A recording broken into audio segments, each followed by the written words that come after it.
ഒച്ചുണ്ടാക്കല്ലേ?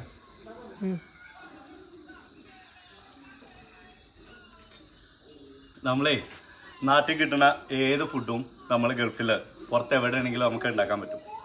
ഇപ്പോൾ ഇഡ്ഡലി ആണെങ്കിലും, ഇപ്പോൾ എൻ്റെ ഫേവറേറ്റ് ഇഡ്ഡലി ആണെങ്കിലും പിന്നെ സാമ്പാറോ ചോറോ എന്ത് വേണമെങ്കിലും നമുക്ക് ഉണ്ടാക്കാം, ഒന്നും മെനക്കെടണമെന്നുള്ളൂ.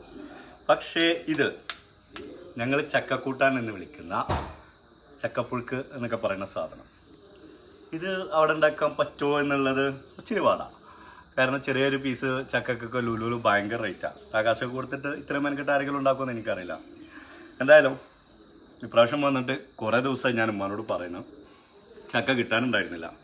ഇന്ന് നമ്മുടെ എന്താ പറയുക, ഇനിക്ക് എന്താ പറയുക, നബീസക്കുട്ടിക്ക് ഇന്ന് ഞങ്ങളെ വല്യമ്മാൻ്റെ അനിയത്തി, ഞങ്ങൾ ഇന്നീന്ന് വിളിക്കണ ഞങ്ങളുടെ എളാമ കൊണ്ടുവന്നാണ് ചക്ക. അവിടുന്ന് കഷ്ടപ്പെട്ട് ഒരു ഓട്ടോയിൽ ഇവിടെ കൊണ്ടുവന്നാണ്. ഉമ്മ അത് വെച്ചിട്ട് നല്ല അടിപൊളി ചക്ക കൂട്ടാനുണ്ടാക്കി തന്നിട്ടുണ്ട്.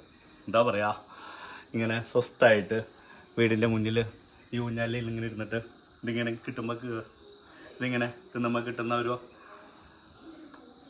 സുഖമുണ്ടല്ലോ. ആഹാ, ഇതാണ് അന്തസ്.